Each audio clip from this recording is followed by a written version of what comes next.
And the methane that was created in its guts by the bacteria had blown it up. So the soft tissue in its mouth looked all bulbous and a bit strange. Its gut had ruptured. Saw a couple of shark bites that were taken out of its pectoral fin and its tail fin.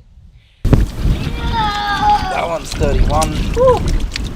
So it's been 4 days since the humpback whale got beached on Conway Beach. I wanted to tell you a little bit about the story, how I heard about it, what you're meant to do when you come across a marine animal, as well as what happened to this particular whale, if it was a baby, if it was sick, etc. A message on Facebook that there was a humpback whale stranded on Conway Beach. And we straight away put all of the equipment we needed into our car to drive out to Conway Beach. In terms of the equipment, I would recommend if you have warning like this, make sure to bring buckets, shovels, blankets, or towels or tarps to keep the animal cool. Called the Marine Rescue. There's Marine Rescue hotlines. There's Eye on the Reef where you can report it, and it's important to have the GPS information as well as photos. We didn't have our four-wheel drive, so we had to walk quite a long way. Luckily, there were some people already going that way with a four-wheel drive, so we hopped in the car with our buckets, with our towels.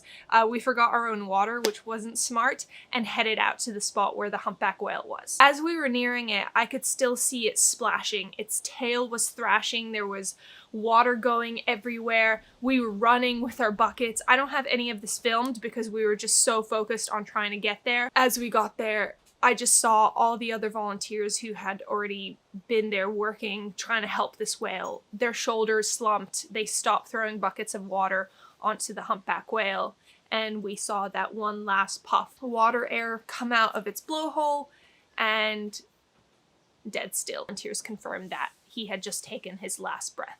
So unfortunately, it was a sad ending for this juvenile or sub-adult humpback whale today, but there's just nothing we can do sometimes. So he had been stranded for about 4 hours that we know of and died after that time. The volunteers who got there first, of course, tried to keep him cool and calm by putting wet towels and tarps on its body, making sure to not cover the blowhole so it can still breathe, digging a trench from the deeper areas of the water to the area where the humpback whale was, so it kept getting more water, so it was surrounded by water, and so it was easier to pump water onto the body.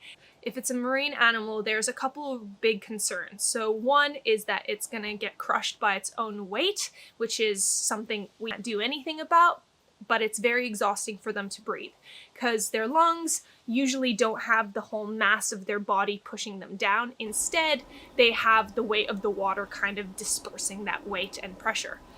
So when they're on land, it's a lot more work for them to breathe. So that's why they get exhausted, and sometimes humpback whales or other marine animals die just from exhaustion. They can get sunburnt or fully dried out because their skin is extremely sensitive to the sun.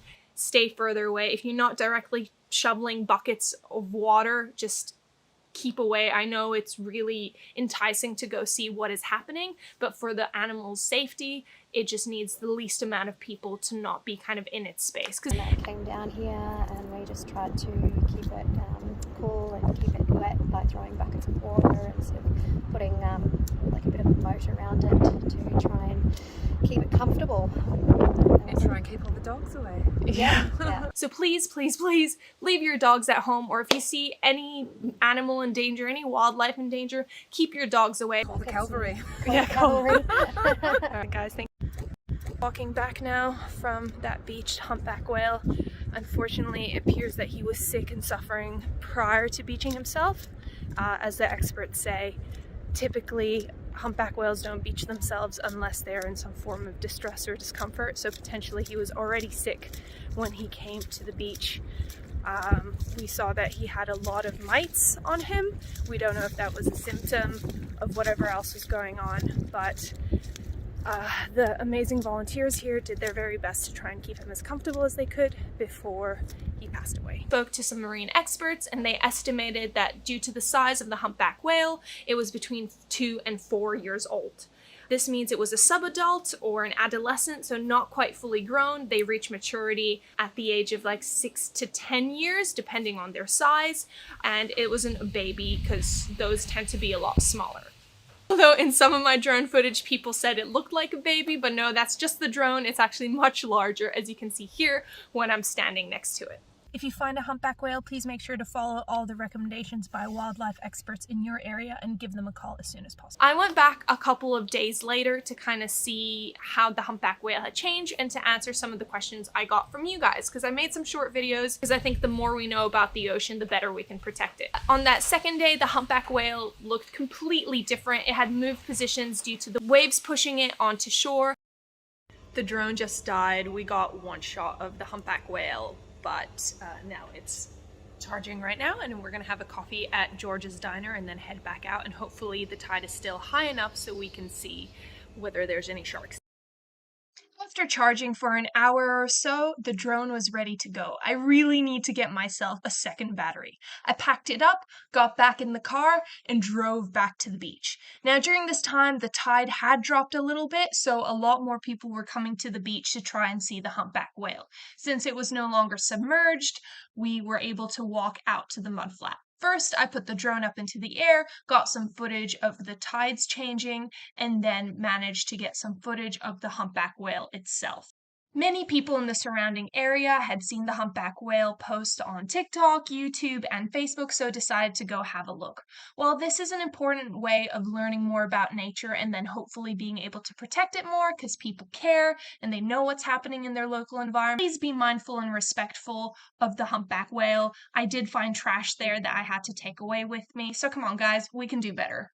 And the methane that was created in its guts by the bacteria had blown it up. So the soft tissue in its mouth looked all bulbous and a bit strange. Its gut had ruptured. Saw a couple of shark bites that were taken out of its pectoral fin and its tail fin. Now, we actually measured the size of the shark bite, 30 centimeter length of a shark bite. That one's 31. Woo! 30 as well. So these sharks would have been absolutely massive. I estimate that they're 4-meter long tiger sharks, potentially bull sharks, as those are the ones who are big enough and strong enough to come feed on humpback whale. We did not see any crocodile marks, even though Conway Beach is a pretty common place to see crocodiles. But I think later on, the crocodiles and sharks are going to come get the humpback whale. Is it going to explode, or why are you near it? In the first day, we were there seconds after it died, so it wasn't going to explode.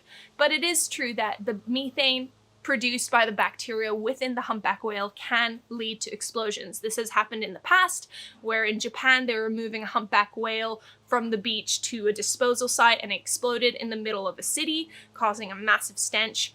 It's also happened on several beaches, and while I don't know if it's going to happen with this particular one because its gut was already ruptured, it is a possibility. Dynamite and exploding the whale.